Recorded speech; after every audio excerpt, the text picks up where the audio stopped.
and welcome to another edition of the Partial Historians. I am one of your hosts, Dr. Greenfield, and sitting beside me, looking fabulous, is Radness. That's right. How you doing, Dr. G? Radness. I'm good. All the better for seeing you and hearing your voice. Excellent. Are we ready? Buckle up. We're going on a journey. Where are we going, Dr. G? Ancient Rome. Oh, yeah. Surprise. We're going to be tracing the history of ancient Rome from the founding of the city. All right. So we left you on a real, I think a low point. I was going to say a high, but I think you mean high in terms of tension. There's something in the air, but it's defeat. Yeah, it is the stench of many rotting Fabii bodies north of the city. Ooh, that's sad face. Yeah. So we've been dealing with, obviously, the ongoing rivalry between the city of Veii and the city of Rome. They are pretty damn geographically close to each other. And there was obviously at one point quite a lot of discussion, debate, and battle about who should be the preeminent city in the area. Rather than just getting along with each other and sharing the resources. Nope, there can only be one. There can only be one. And this has led to a protracted conflict. And this brings us to the moment of around about 476 BCE. And this is... Rome is sort of having to look a little bit inward. Yes. Because after the glaring loss of the Fabian gens. Yeah, as in a whole family. A whole family. Yeah. A whole clan. Yeah. And then having the Veitians and their Tyrrhenian allies come all the way down and sit on the Janiculum overlooking the city of Rome and terrifying the Roman citizens. Yeah. Before finally being repulsed and pushed back. Well, and fighting them off, I mean, I didn't really emphasize this last time, but... they had a battle to see them off at one of the gates. At the gate to the city. Like, hello! This is bad news. Yeah, definitely. The Romans, I think, are probably feeling pretty sore and sorry for themselves at this point. Licking their wounds. Indeed. And then instituting some new consuls. Yeah. It's time. Throughout that entire sentence, Dr. G was doing kitten hands, like she was cleaning herself. The same way that I do typing. Exactly. It's all the same. It's like, So we have some new consuls. We have Servius Servilius Structus Ahala. Oh, okay. Yeah, that's his full name according to Broughton. No, sorry, I'm surprised because, I think we're a little out of sync at this point in time with our years and therefore our consuls. Ooh, that's quite possible. Yeah. So, some of the events that you're talking about happened for me in, different consular years. It's all very confusing. No, fair enough. And his name is given differently depending on the source material as well. But I have done some investigation. Oh, I know you do. Ahala, which sounds crazy and maybe not very Roman, actually comes from ala, armpit. What? I know. Oh, right. Okay, sorry. I thought you meant the city was called Ala Armpit, and I was like, I'm sorry, what? Excuse me. Yeah. Now, this either means that he's quite the musical. I think he has some talent. He has some talent with some under armpit action. I mean, or maybe he smells. Or are they very attractive? When he raises his arm to go into battle to lead the troops just turn their heads and are like, yes, as you command. No, I'm not buying it. Yeah. I think it's the smell or the sounds that come out of it. His co-consul for this year is Aulus, Verginius, Tricostus, Rutilus. Now I'm with you. Yeah, I'm with you. I've got Aulus, Verginius, I've got Aulus, Verginius, and Spurius Servilius. Yeah, I have Spurius as well. Okay, as an alternative name to Servius. Okay, this is where we're coming from. Okay, good. All right, so, yes. Back on page with you, Dr. G. Yeah, okay, cool. And these names might be familiar as well. Yes, we have talked about it, both... Yeah, we've had some Verginius, Tricostus, Rutiluses before. I mean, that name again. It's popped up again. Yeah. So Aulus Verginius appears to be some relation to the consul of 479. So just a few years earlier. So if this name sounds familiar, it is, but different guy. Yeah. And the Servilii, we've had them around before, haven't we? Yes. Yeah. And I'm just trying to think of where, but I'm not quite sure. I can't remember either, but I think we've definitely had one of these Ahala guys. I remember there was that Servilius who was really popular with the plebeians. You know, he was always like saying to the patricians, now guys, maybe we should make, you know, like a concession. And the patricians no concessions. Yeah. That was back when we were talking so much more about, you know, internal conflicts rather than external conflicts. Oh, well, just you wait. Yeah. We've really only got 2 types. Yes, exactly, yeah. Some are coming. Cool. All right, that's where we're at. And this is where Dionysius also makes a really big deal of mentioning the grain shortage. So I know it was coming up in Livy in the previous episode. Yeah. And now Dionysius is also picking up that thread of the scarcity of grain. Yeah. People are crowding into Rome because there is no grain in the fields in the surrounding areas. That's not cool. Yeah, so they're flocking into the city, which is a bit of an issue. Because the city doesn't have any food. No. Everyone's like, well, I'm hungry, and now we're all hungry together. We're city mice, not country mice. We don't make the grain. And this puts the tribunes of this year in a really sort of powerful position. They've got a lot of angry plebeians on the ground in the city. Now, it's been a while since we talked about them, so just a quick refresher. The tribunes are meant to be the people that are representing the interests of the plebs. Yes. Yeah. And the plebeians fought long and hard to get this political representation. Yeah. The tribunes are supposed to be drawn from plebeian families. Yes. So prominent plebeians will put themselves up for nomination, and there seems to be about 5 of them. Yeah, because it's important to know. I mean, it's really easy for us to fall into telling the story this way as well, because, you know, the divide is obviously kind of there. But when we talk about patricians versus plebeians, it's not strictly speaking rich versus poor. There obviously within the plebeians there are, you know, different levels of wealth, and some people are prominent and fairly well off, and other people are dirt poor. So yeah, there are definitely prominent plebeians. It's not just all about, you know, you're either patrician or you're nothing. Yeah, and this seems to be related, in part at least, to where families derive their origin from. Yes. And how long they've been residing in Rome. Totally. Because we know that the family names for a lot of patrician families are coming from the broader regions. So, like, Servilius is a family that's thought to come from Alba Longa. Yeah. The Verginius family is thought to be Etruscan in origin. Yeah. And so then nobody's Roman. Everybody's... Nobody. Nobody's Roman. I am Spartacus. Yeah. But all of them have a legacy claim of some kind. And totally, it seems like the patricians are the people who are really staking out this legacy claim in a big way. Yeah. And we were here first, guys. We were here first. And then the plebeians that are sort of rising up into this are maybe late arrivals or people who didn't have the political nous at the time to get the plough plays happening. Somehow edged out. Yeah. Not necessarily poor, no, but definitely angry. Yeah, so it's exactly, and that's the thing. Like, it's really easy when we're talking about this narrative, mostly because we are talking about a narrative framed by people who deal in stereotypes, and so it's easy to make it sound like it's rich versus poor. It's the upper class versus the lower class, but it's not quite that straightforward. Well, at this point in time, it's hungry people versus not so hungry people. Yeah. People who are, you know, peckish. Yes, I'm the hangry versus the peckish. Yeah, I see you, but I know you have some corn stashed away somewhere. Yeah. And that is actually interesting, because I actually feel like Livy is trying to tell me that some people, I think, have been hoarding.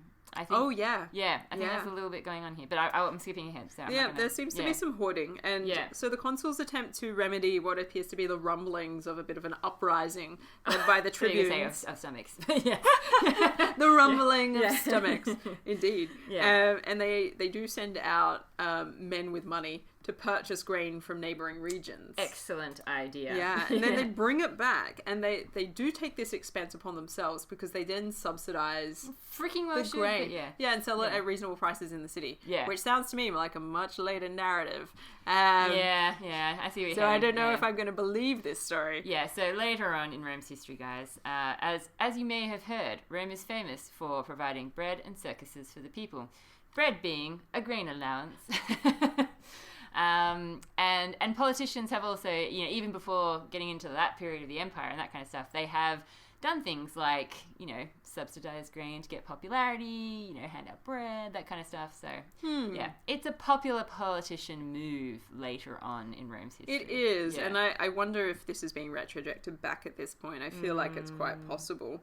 I don't really expect... grain, I don't know. I don't really expect the patricians to be subsidizing the corn supply at this point in time. Yeah. And I feel like everything else about their narrative up until this point, at least from Dionysius, has been very sort of resistant to providing any support for the plebeians besides saying to them that they just need to get their act together and do what's right for Rome. Pull up your sandals and get out there and do your job. You know what you need to do? You need to fight for your city. Yeah. Even if you are hungry. Yeah. We'll feed you later. Exactly. Like, what? But it takes time to make them. But once this food issue seems to be resolved, Dionysius wraps that up quite quickly. They then get the armies together and start to figure out what they're going to do for this year in terms of the military, because they're very conscious of the fact that if they don't have a military action, they'll have to deal with internal political issues. And God forbid they deal with those. Yeah, nobody wants any time on their hands for that. No. That's really interesting, actually. Yeah, because mine is framed a little bit differently. I think we can see common elements there. But so last episode, I did agree with you that there were these sort of standoffs between Veii and Rome, with Veii being very, very close to taking Rome captive. But before really sorting out the grain issues, Livy starts talking about how the forces from Veii avoid a full-out war after they're mildly repulsed. I'm mildly repulsed. I'm mildly repulsed. My stomach is slightly turning, but I'm not going to vomit when I look at you. It seems like the forces of Veii are really just using the Janiculum as a little fortress.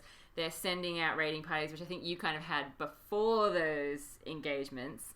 And this is why the people are obviously pouring into the city, because the outskirts around Rome, outside of the walls, are not really safe. And then the Romans decide that they're going to basically use the same strategy against the people of Veii that they used against Fabii. That's right, they're going to hatch a reverse evil plan. Does this involve cattle? It does. Amazing. Yeah. So once again, they're like, would you fall for a cow? Apparently. But you know what? I do recall once upon a time, Dr. G, there was a magical cow that people could tell was magical just by looking at it with those big bovine eyes. Back in the days of the monarchy. So there's something about cows in this point in time. Yeah, so basically the Romans seem to, send out some cows to lure. Of course. Yeah. Oh, the old cow tactic. Yeah, to lure the people of Veii out. And they once again go, ooh, cows. No, ooh. And again, they're hard to resist. They get trapped. And so they're slaughtered because they're surrounded by greater numbers. Yeah, it's very confusing. It's very confusing. It really is basically the same strategy. Yeah, that's amazing. Yeah, and so I'm a bit out of order with you, but yeah, no, that's fair enough. Yeah, and then the consul Servilius, he's made camp nearby the Janiculum, obviously, which is near Rome too as well. And so the people of Veii seem to launch an attack on the camp, and they are, anyway, it's all, I feel like I'm getting very out of order with you, because I feel there's a lot going on there. I don't want to get too far ahead of myself, but I'm up to the consul Servilius facing an attack. I don't know whether that appears anywhere in your narrative. Okay. Yeah. I will stop there. But then we've got more talk about the corn. So all that other stuff happens. I don't know whether that's meant to fall later in your narrative or whether that's just extra detail. I'm not sure. So Dionysius definitely prefaces this year as the grain has to be dealt with first. That's an issue. You can't have the army if they're not fed. And then they are fed and they're like, okay, it's time. And it's not at all clear at least Dionysius doesn't specify where these battles are taking place. Right, but we know from his narrative from the end of the previous year that the Tyrrhenians are sort of moving back up north. And it seems at this point the Romans are then following them. So the Janiculum has fallen out of the narrative. Yeah, oh sorry, so he's not at the Janiculum yet. He's near the Janiculum. Then he gets closer to the Janiculum. And this is the thing that Livy says. This is the weird thing. So it seems that he thinks that the consul is actually, I mean, he's seemingly trying to press some sort of advantage that the Romans have obviously managed to gain, like through cows or something. It's just and press the cow advantage. Exactly. Moo cow. Don't bother me. Yeah. So it would seem that because there is still a scarcity of corn and grain, Livy's like, this isn't a great idea, that the consul is pushing an attack on the Janiculum and, you know, pushing the attack on Veii. And as a result, there is a shameful defeat of Servilius and his forces. And he's only saved by the other consul coming to his rescue. Okay. Yeah. I think there is some parallels here. Okay. And actually, I think we might even be on the same page. Okay, all right, And perhaps the location of the things that Dionysius is describing are probably the Janiculum. Right, okay. Because he doesn't specify, so let's go with that. Okay, good. So we have this moment where the Roman forces cross the river in rafts. Right. Very exciting. Ooh. I'm like, well, you got to do it somehow. Which definitely means they were on the wrong side of the Tiber. Yeah. Which means we're on the Janiculum side. Yes. Which is good. Yeah. And the Tyrrhenians sort of, they get caught up in a sort of a skirmish, first of all, with the Romans. And the Tyrrhenians are like, ooh, retreat. And they go up the hill. And Verginius lets them go. Yes. He's kind of like, do not pursue. Looks at all of his troops. No, we'll send the cows. But Servilius sees an advantage. Okay. Yeah, he's kind of like, well, I'm my own consul. Yeah. Thank you very much. And if you're damn their pride. if you're gonna wait, I'll take the glory. Yeah. So he goes for it, and not realizing that Tyrrhenians are a little bit cleverer about battle than they used to be. Yeah. Because they just turn around. Turn around, bride. And yeah, exactly. That moment. And so he's pushing forward and the Tyrrhenians are like, quick, about face. And he's like, ugh. Yeah. And they come back down the hill again at him. And all of a sudden, what seemed to be his glorious advantage and sort of taking the courageous, I'm going to pursue the enemy, not realizing for some reason that pursuing them up a hill is a terrible idea. Yeah. And that's exactly, I think, what happened. I think that's exactly what's happened to Servilius in my account, in that he's had some success at first, got way overconfident. He's like, they're retreating, chase them. Yeah, exactly. Which is a reasonable tactic on flat ground or even in a forest, but not a good one when they're retreating up a hill, because they're gaining the good ground. And anyway, I feel like it's not my place to explain tactics to a Roman general many millennia past, but I'm going to do it anyway. I'm like, buddy, he's going up a hill, just let him go. Look, I think I knew from a young age, high ground, good. Yeah. And it's like, those guys will come down when they get hungry. Yeah. And we all know there's a grain supply issue. Yeah. But no, he doesn't wait for that. Verginius moves around the other side of the hill. Yes, this is what I've got too. Yeah, so he comes around to take the Tyrrhenians from the rear. Yeah. As it were. Woo. Oh well, you Raunchy. know. Things that happen in camp stay in camp. And it's at that point that the Tyrrhenians are really caught and they fight, but they lose. Yes.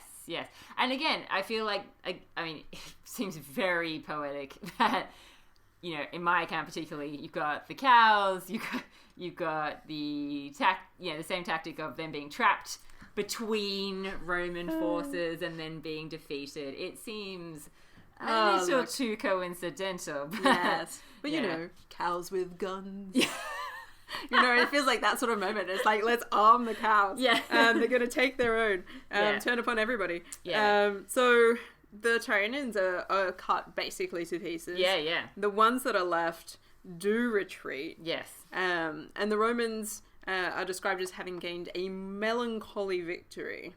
Oh. So there's lots of Romans slain in this battle.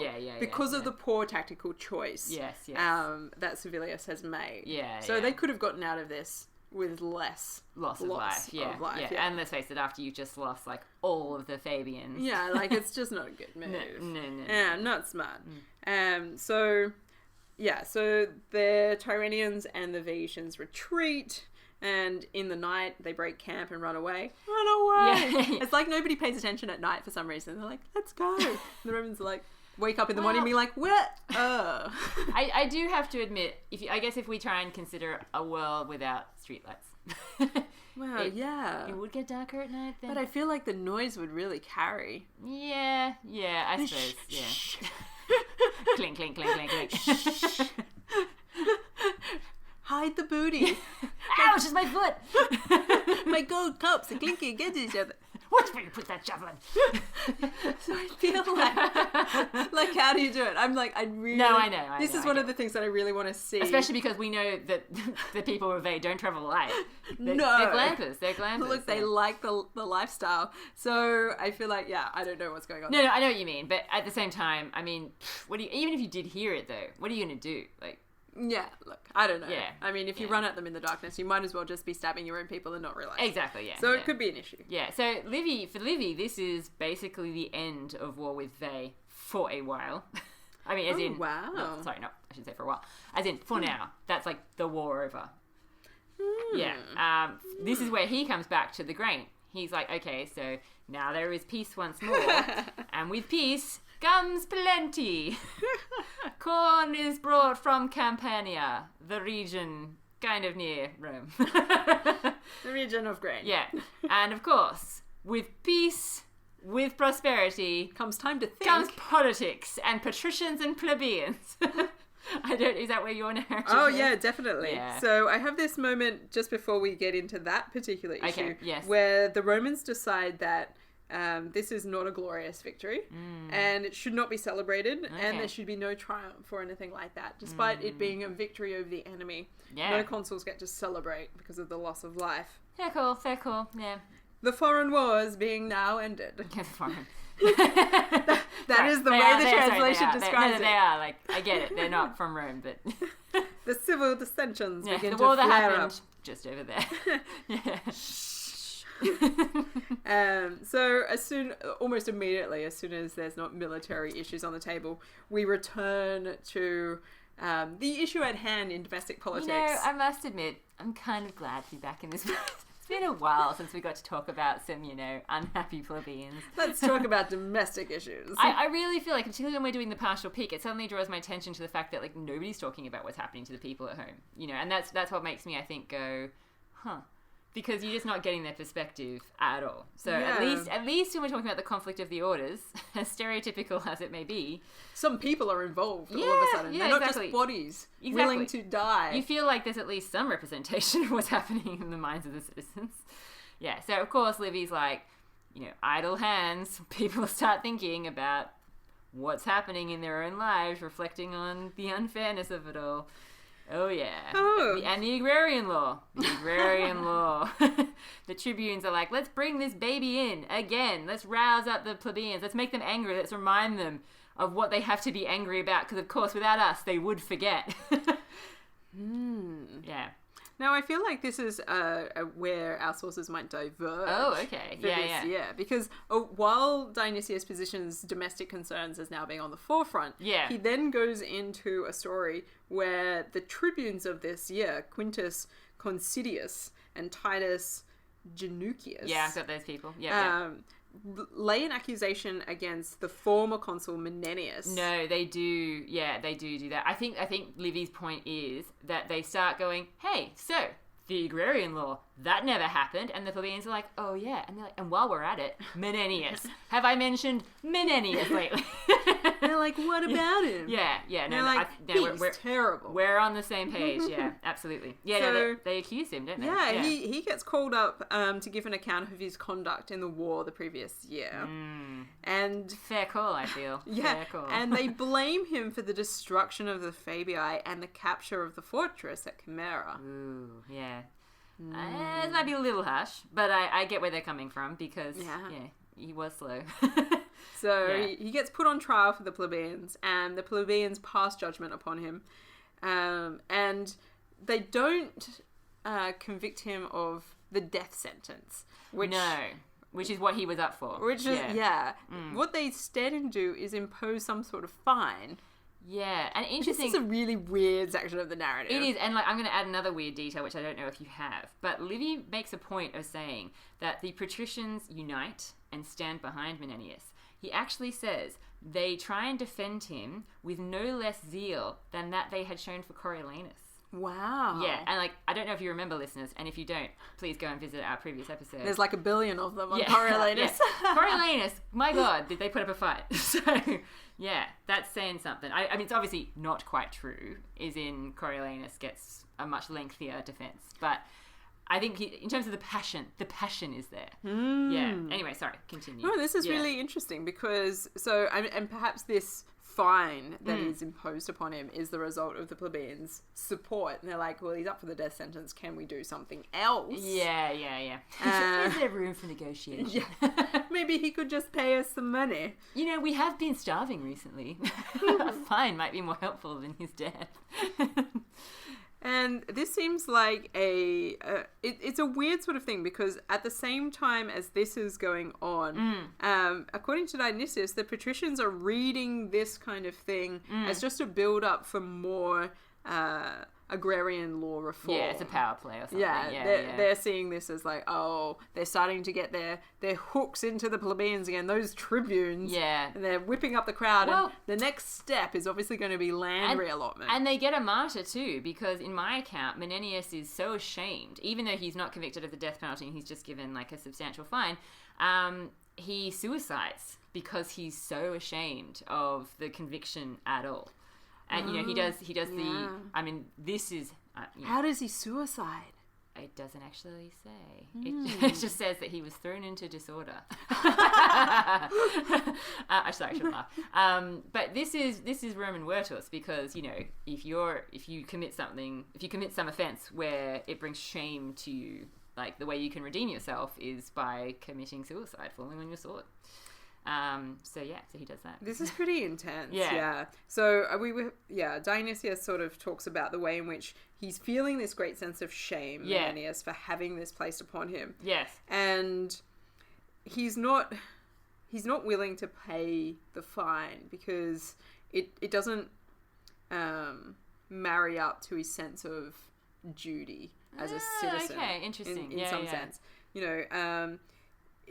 It should be a capital sentence. And so he would have preferred. Yeah, because that would have been an indication of his honor on some level. I see. Okay. Yeah. Yeah, so he doesn't want to accept this compromise because he feels like maybe it places him in a position where he's not maybe being treated as a real citizen in some way. Jesus.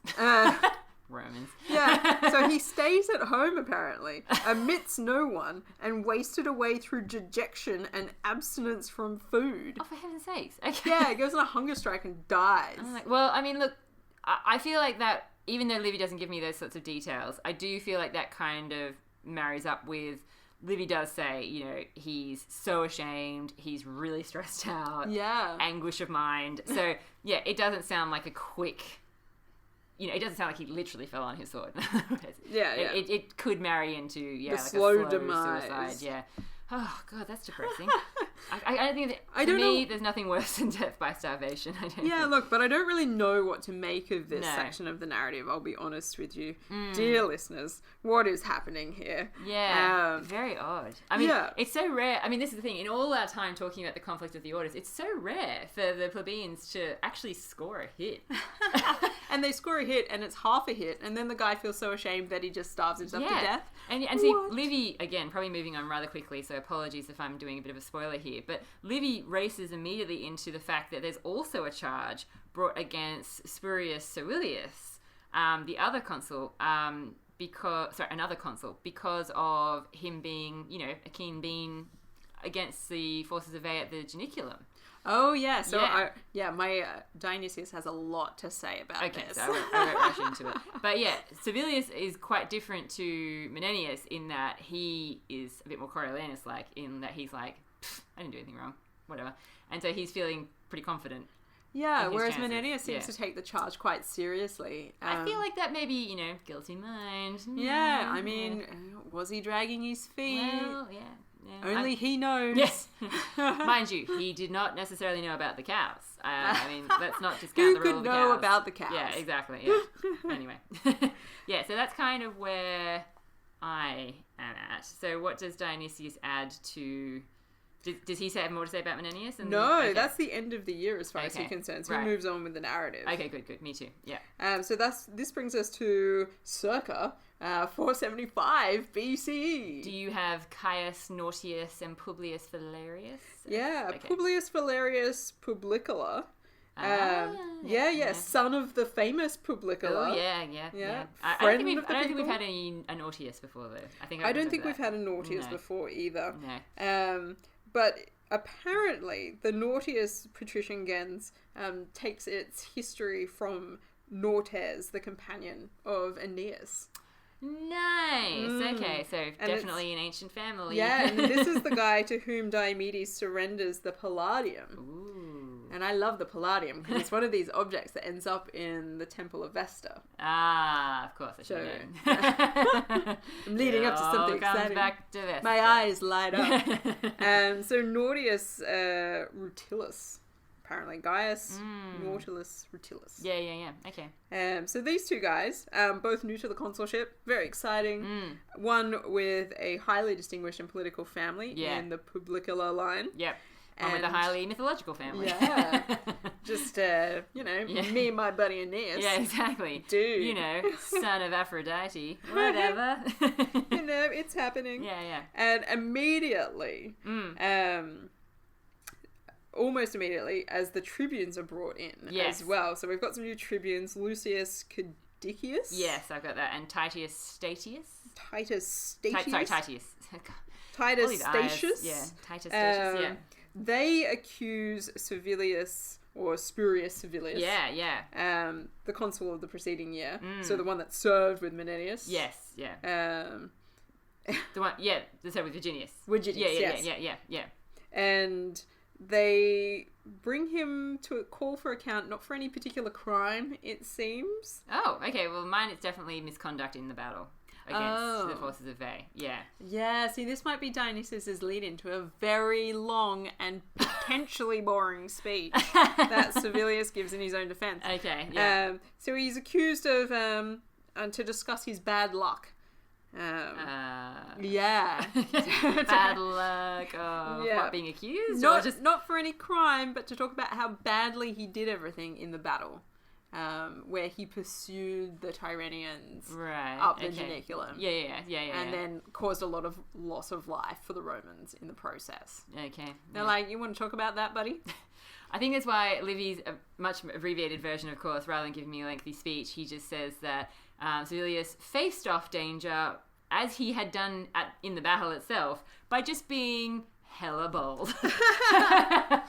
Oh yeah, look, I'll give you some of the choice things that he does say. Yes, please do. Yeah. I'm not going to go through all of it because it's horrific. In a speech of undaunted fortitude, go for it. Yeah. So he's accused of daring beyond prudence, and in doing so, losing the flower of the Roman youth. The flower of the youth. Terrible. Never lose the flowers, guys. And he goes on for quite some time. He's given pages, so we know that this is important to Dionysius. Okay. A good chance for rhetoric. But he says things like, if I've committed a crime, let me defend it.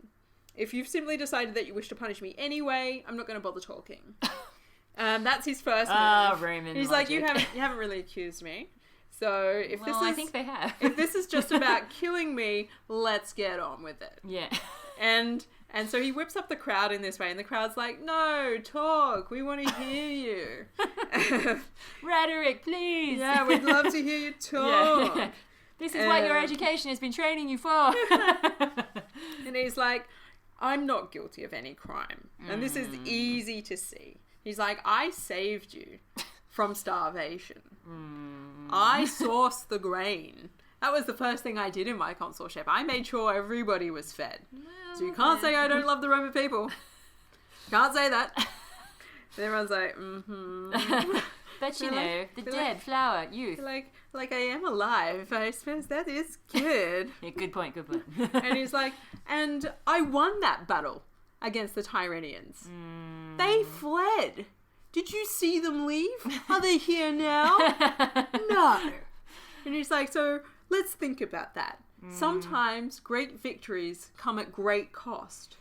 And if every Roman general who won a great victory at a great cost was guilty of some sort of crime, I'd like to see them up here as well. I do see the point there, I suppose. I mean, you know, like, people make mistakes in the heat of battle, I guess, and you can't put them on trial, otherwise no one's going to want to, you know, be the general. Yeah, and he's like, if I achieve great things, that's usually attributed to me and my great good luck. But when things go badly, that's bad luck, guys.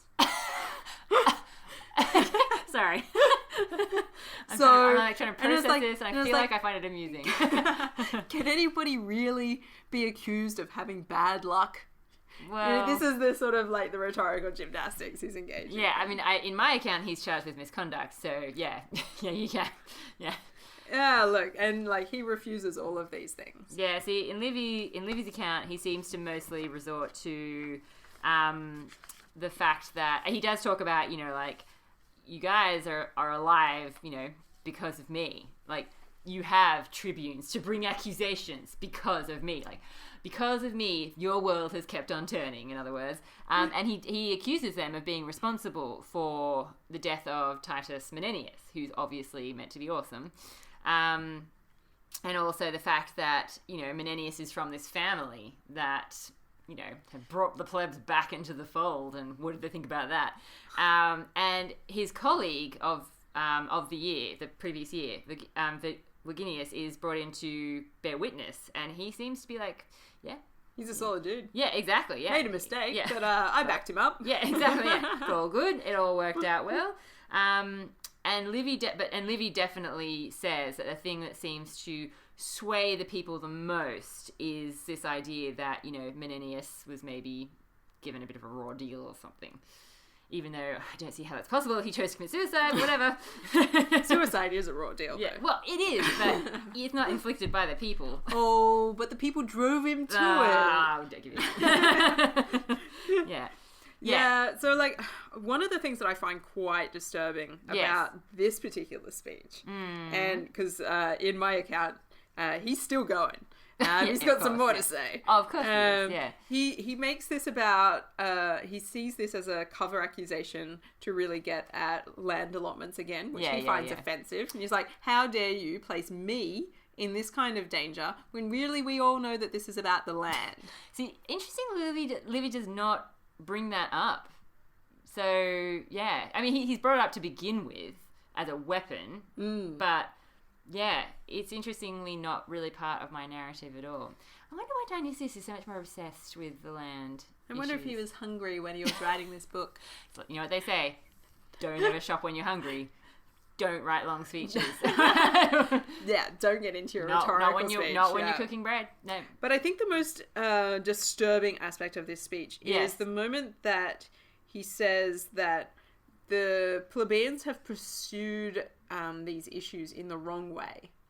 Okay. So he's like, if you don't trust the Senate, and the Senate is like this wise body that sort of has this position in Rome, if you don't trust the Senate, then you should just violently overthrow them. Wow, okay. Well, number one, I don't see any reason why they should trust the Senate. And because they've never really done anything for it. And he's like, and since you haven't overthrown the Senate, you need to just accept their wisdom. Oh god, this backwards logic is like burning my brain. You need to accept that the Senate's decisions have been made with the best of motives and for the good of all. And if you believe in this system and you accept the Senate's wisdom and you haven't overthrown them, so you must, then you've used the wrong tools. You should have sought to obtain what you wanted, this land allotment, through the same types of persuasion as the patricians used, not through violence. duh, this is crap. This is crap. This is the worst. Yeah.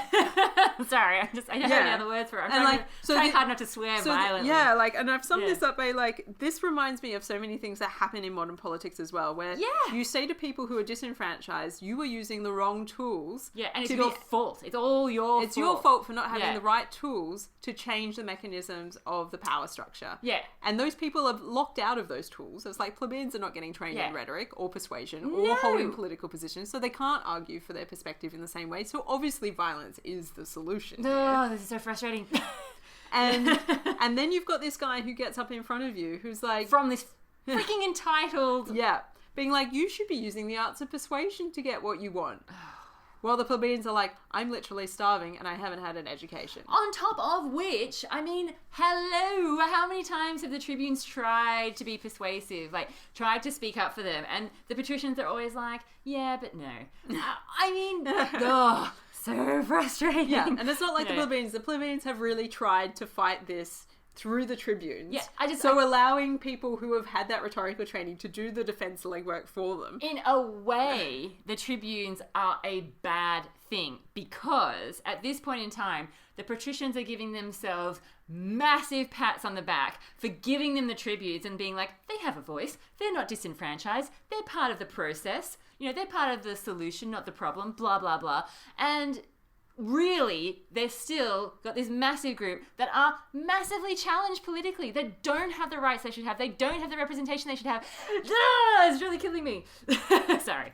I appreciate your anger. I think it's completely justified. I wholeheartedly concur. I think it is slightly the modern day that's channeling my rage. So Servilius finishes speaking, wraps it up, does a great job. And then Verginius gets up and says, well, look, Servilius is innocent. Everybody makes mistakes in battle. I was there. Don't worry. We worked it out. Yeah, see, Livy actually Stellar guy. Yeah, Livy says that Verginius, in trying to help him, is kind of gives his share of the glory in a sense, by obviously saying...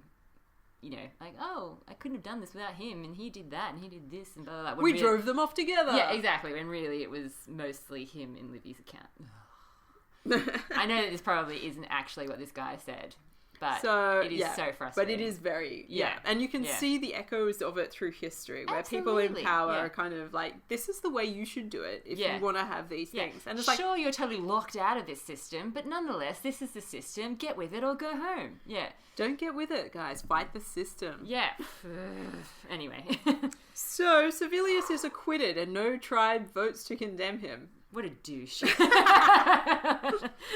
that's the end of that tale. Yeah, well, it works out for him. All right.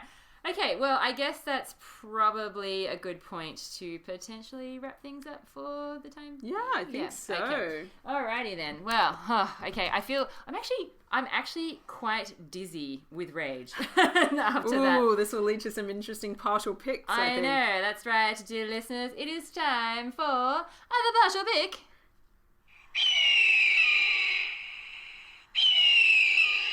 Thank you, Mr. Eagle.